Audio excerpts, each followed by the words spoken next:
Welcome everybody to this week's Paleo Talks here at East Tennessee State University, where we gather on Fridays to talk paleontology.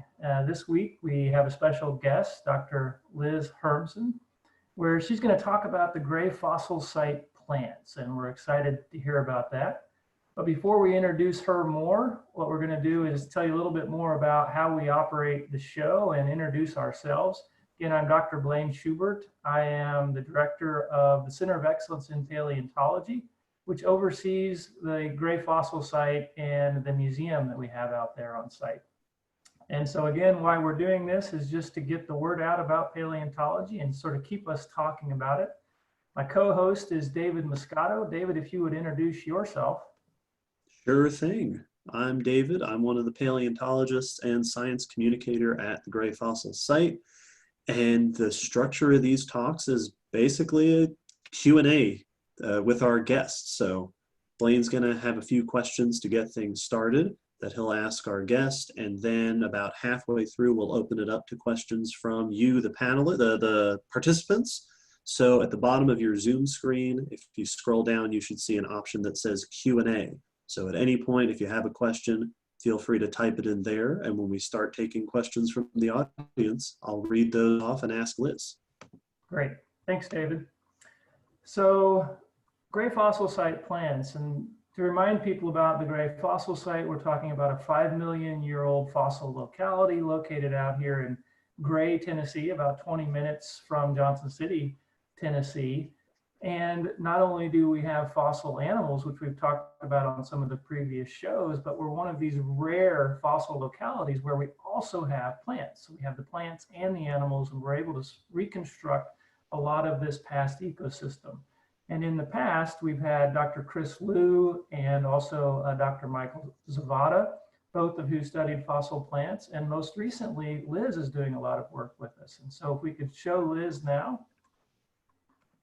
And Liz, if you could just tell us a little bit more about yourself and where you're at. Well, hi. Thank you for having me on the show.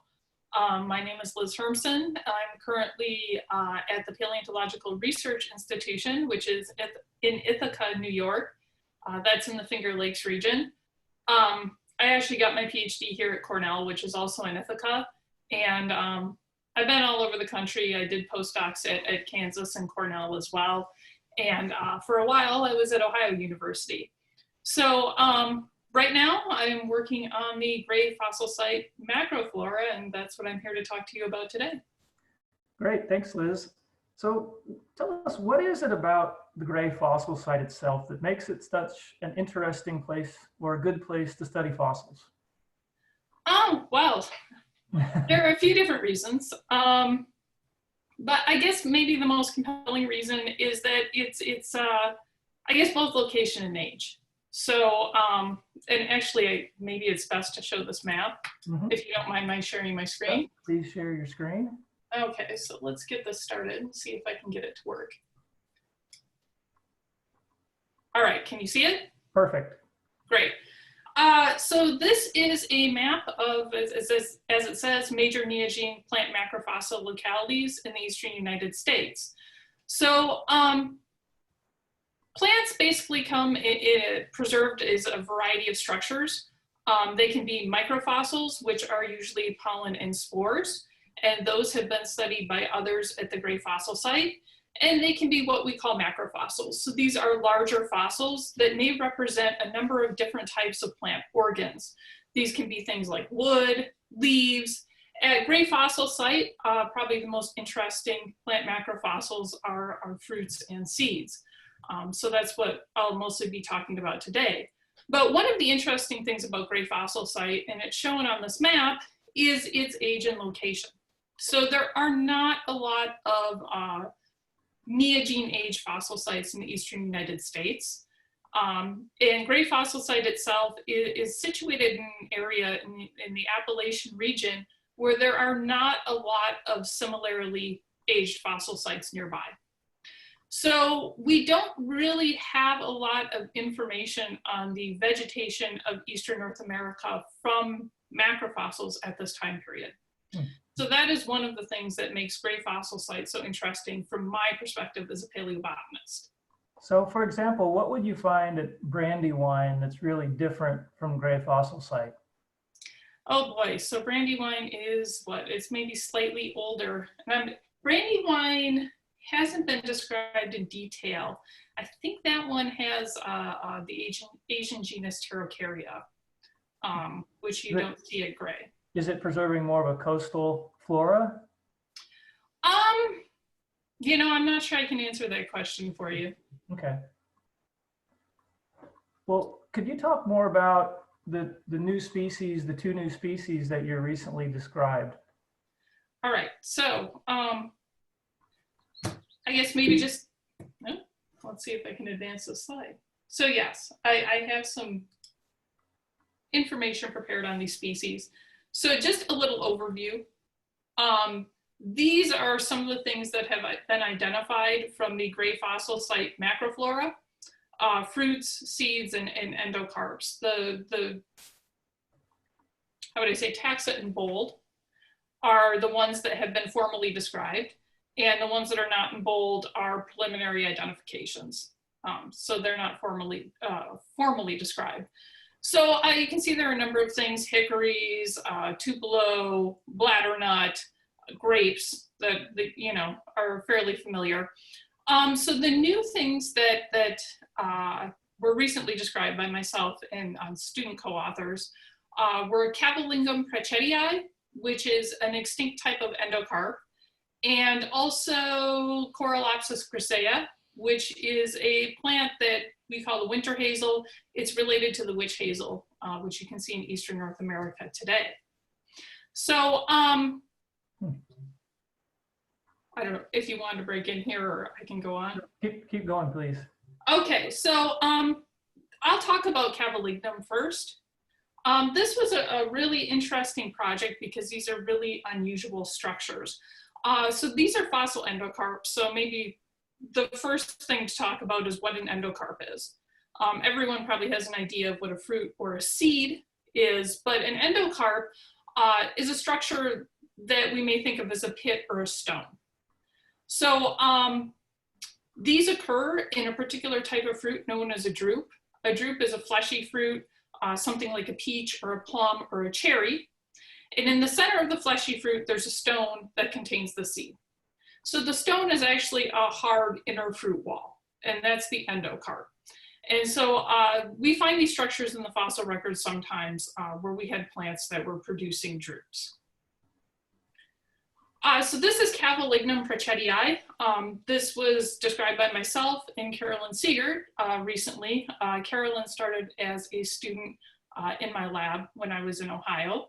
And on the left there, you can see just some examples of these structures. They're maybe on the order of about 1 centimeter in length, give or take.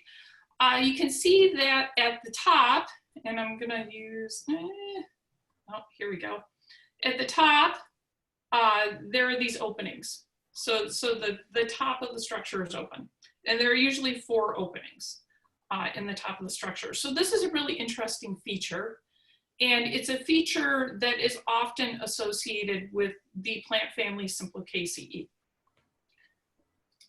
So here is an example of a modern member of Simplicaceae. This is the Sweetleaf family. And basically these plants produce these little drupes. So inside you have these characteristic endocarps.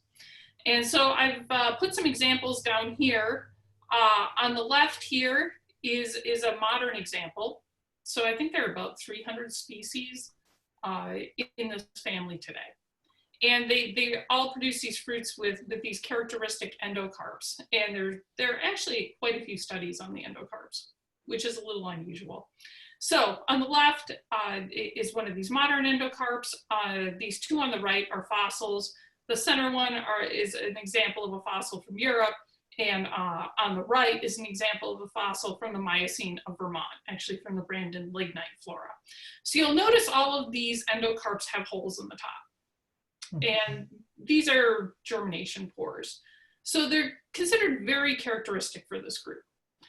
Today, primarily find the group in the Americas, in Eastern Asia, so that's on the map in black. And then the dots and the areas highlighted in red on the map are where you find the fossils. So this group does have a good fossil record, which is largely based on these endocarps. So that was the first hypothesis of what these things were. But when Caroline and myself, and early on we had another student involved in this project, started looking more closely at the structure of the fossils from Gray Fossil Site, we found some critical differences. So here we go. So on the left, we have the endocarps from Gray again. On the right, then we have an example of fossils from Europe, and also a diagram showing some of the critical features of simplicaceous or sweetleaf endocarps. And you'll notice there are some differences. The Gray fossils have these little points at the base. You don't see these in Simplocos. Simplocos has a single hole in the center. The one from Gray had, the endocarps from Gray have two. The wall structure is different, which isn't well illustrated in this slide. So we decided that, in fact, the Gray fossils cannot be put in this plant family. And we are unsure of what their classification should be. So for now, we named them Cavalignum, which was a new genus. It's an extinct genus, and the affinities are uncertain. So that was the first project. So in the realm of paleobotany, is that something that happens commonly, where you would be able to identify something as something new, something at the genus and species categorization, but not knowing something like the family? Right, so the genus and species categorization, naming it as a new genus or a new species, just means that it doesn't have enough characteristics for us to classify it in a pre-existing taxon. Mm-hmm. So that's not that uncommon necessarily. For something this young, normally we would be able to put it in a genus. And normally we might be able to put it in a family. So that is a little bit more unusual. Mm-hmm. And why that is uncertain. This could be a completely extinct group, but it could just be that we don't know enough about its modern relatives to kind of connect them. Mm-hmm. So it's always possible that someone working in the future on modern plants, or maybe even on fossil plants from someplace else, will be able to make a connection to this new genus we've named. So part of the advantage of publishing this and getting the pictures out there is to say, hey, this exists. And hopefully with further research on other modern fossil floras, we'll at least be able to say more about it in the future. Great. Okay, so that was the first study. So the second study was on a group of seeds. So here are a picture of the seeds. These we placed in the modern genus Coralopsis. So I'll talk about Coralopsis in a minute, but like I said, these are just examples of seeds. This study was published with Zach Quirk. He's currently a graduate student at the University of Michigan. So what is Coralopsis? Coralopsis is in a plant family that is commonly known as the witch hazel family. Witch hazel is maybe something that's a little bit more familiar. It's native to North America. It's often cultivated. So 3 of the pictures I have here are just pictures I took of cultivated specimens, including one that's growing right behind our museum. It has a fairly, the family itself has a fairly widespread distribution. These are usually shrubs or maybe kind of small trees. Like I said, cultivated sometimes. One of the most interesting things about the group, or one of the things that I think is most interesting and kind of relates to this project, is their method of seed dispersal. So these are one of the plant families that have what we call ballistic dispersal. So as the name suggests, they actually shoot their seeds out of the fruits. Wow. So the fruits are what we call capsules. These are dry fruits. And when they're mature, they open on their own. And in this group, most members of this group, the witch hazel family, as the capsule opens and dries, it actually puts pressure on the base of the seed and it basically fires it out of the capsule. So this time series, which is from a paper that was recently published, shows sort of the interior wall of the capsule and how the seed gets fired out over time. So because of this dispersal mechanism, or it's thought that, it's been proposed that because of this dispersal mechanism, the seeds of members of this group all look pretty similar. So they tend to be small, they have a smooth wall, and kind of this maybe elliptical shape, which allows them to be fired out of the fruit. So this is what one of these capsules would look like. This one's open, you can see there's a little seed inside there still. All right. Could you clarify on the distance that they could possibly shoot it out? Something I should have looked up, I don't know. Yeah, so not quite sure. It's probably not as far as some of these other groups with ballistic dispersal, but yeah. All right, so this is what the modern ones look like. So basically, it can be a little bit difficult to differentiate between genera on the basis of the seeds. What you're looking at are things like size. There are these structures at the top, which you can see are lighter. So you're looking at maybe the shape and size of those structures, maybe the color of the seed, things like that, to determine which genus in this family you're looking at. So we assigned the gray fossil site seeds to Coralopsis, basically based on what we would call the hylar features of the seeds. So the presence of a scar and the presence of, on the other side of the seed, what we would call a facet. And these are basically differentiated based on size. So the scar is smaller and narrower, the facet is wider.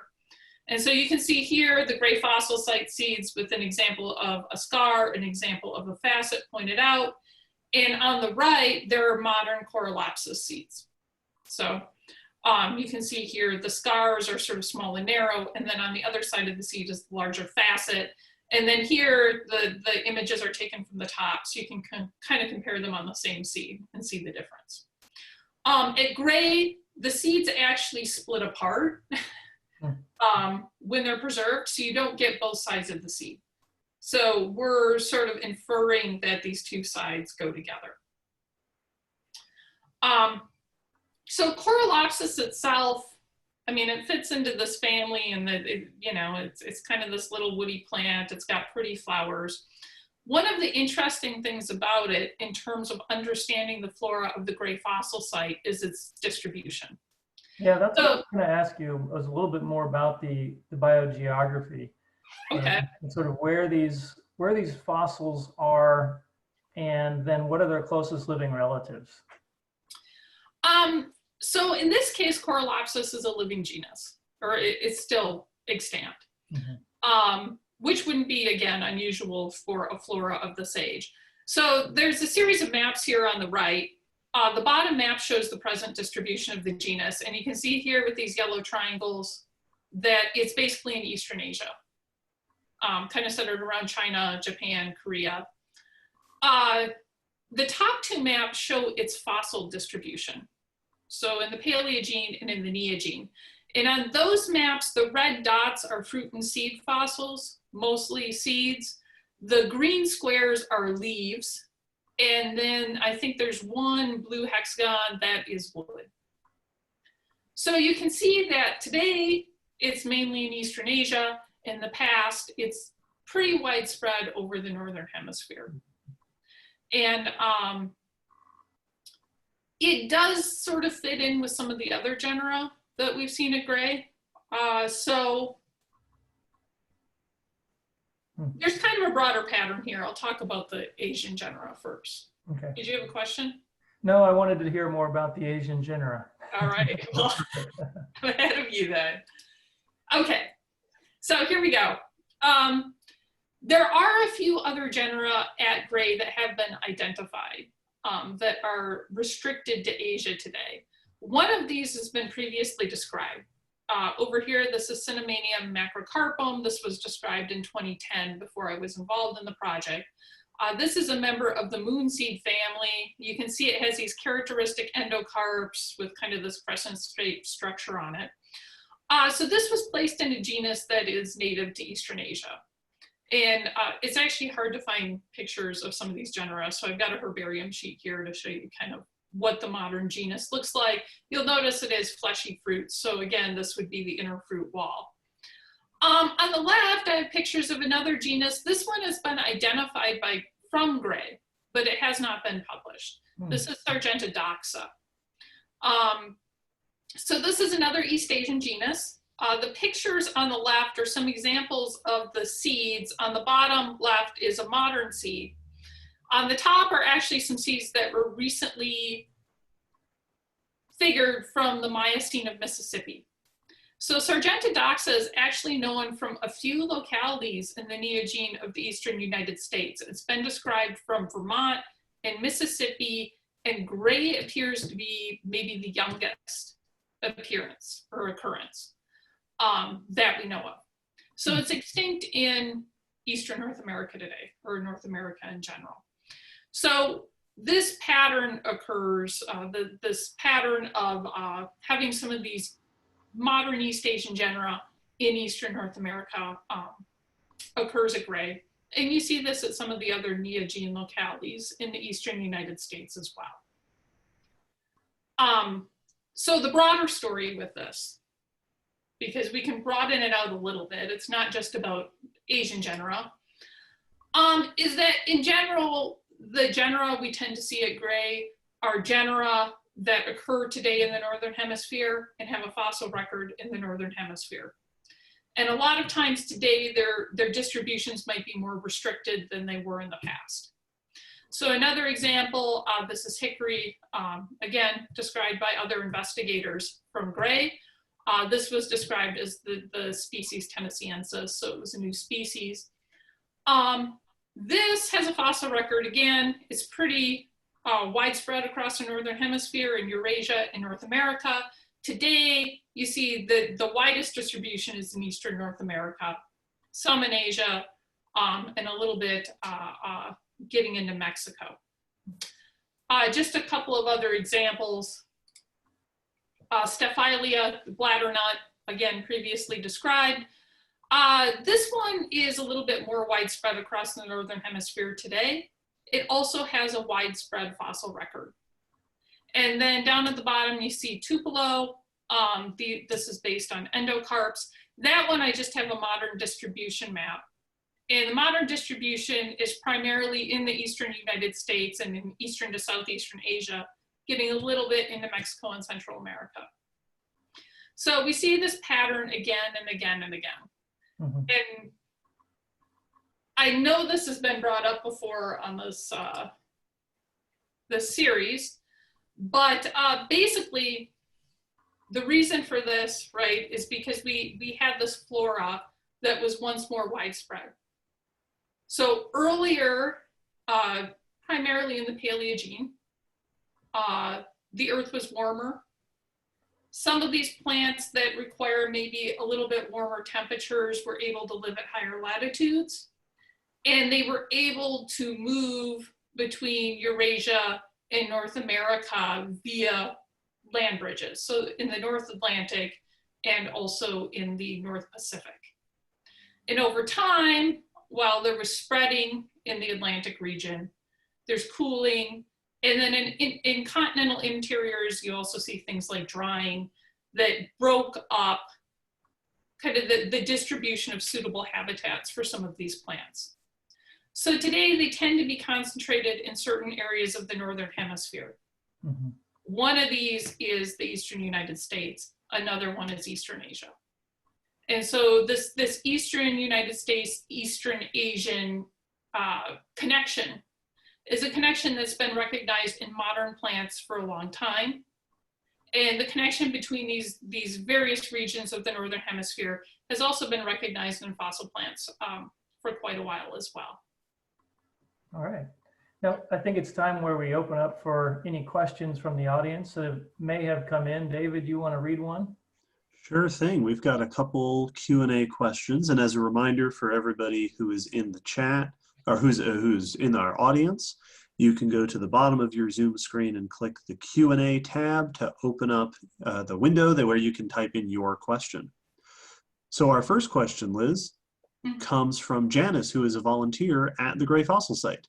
Okay, So great. Janice does picking, which means that that's the crew that is responsible for finding a lot of these plant fossils that you end up working on. Janice says, I'm aware of some contamination with modern plants. So modern day seeds and such will get into the sediment during collection. Have you noticed any plant material in your looking at our plants that you suspect to be modern? There could be. One of the things that I had listed in the plant list was bidens in the aster family. That one could be a little questionable. There are other elements that, you know, I guess I would worry about just a little bit if we have them, or if they occur locally on site, that they could be getting in there. So things like the raspberries, it would be good to look at them critically just to make sure they're not falling into the sediments and getting preserved.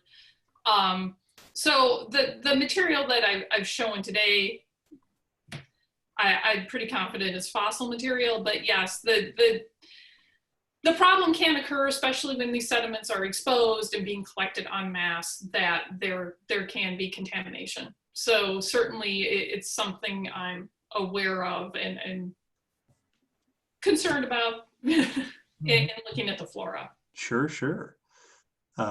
Janice also asked, in regards to the slide that's up right now, what time period was the North Atlantic land bridge open? Okay, so probably the height of this connection is in the Eocene. Some have argued that there may be some operation of this land bridge even as late as the Miocene via, I guess, island hopping or something like that. But it's really, the North Atlantic land bridge is really kind of the earlier part of the Cenozoic is when you're going to see the height of plant exchange over that land bridge. Okay. Amy asks, what fossils do we have of oaks at the Gray site? There are a lot of acorns. That's probably one of the dominant things when you're looking at the fruit and seed flora. And that's maybe one of the reasons they haven't been described yet. That and oaks are sort of notoriously somewhat difficult to work on. Okay. And Blaine, am I mistaken in thinking that I've seen leaf impressions that look like oak?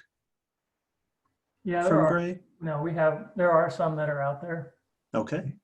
Cool. So if anyone out there wants to study oaks. I'll ask this one from Larissa. What, if any, of the plants at the site were dispersed by animals? If any, are they large or small? Example, could tapirs have dispersed them? Also, how does the macrofossil record compare with pollen from the site? So sort of two questions there. Okay, so in terms of dispersal, and I'm just kind of looking at the list I have here. Anything with a fleshy fruit is a good chance of animal dispersal. So anything, like I mentioned the drupe before with these endocarps, we would expect a fleshy wall around that. So something like maybe the moon seeds. Grapes are technically berries, they're fleshy as well, so we expect those to be animal dispersed.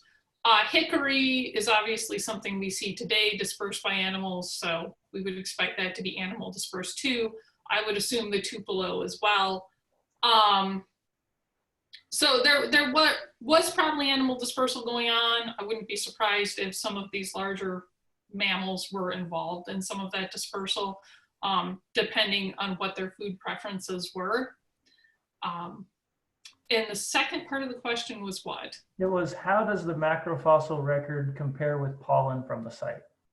Okay, well, you tend to get different information from pollen and macrofossils. So the pollen record is so far more diverse than what we've seen from the macrofossils, and I wouldn't say that's necessarily unusual.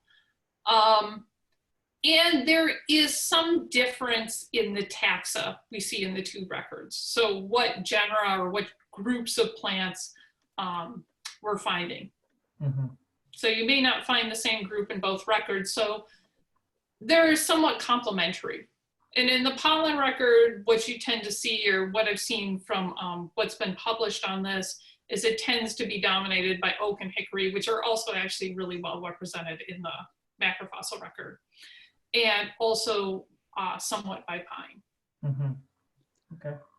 All right, there's a question in here from another one of our volunteers, David, who's asking about that projectile dispersal you were talking about. They're shooting their seeds out.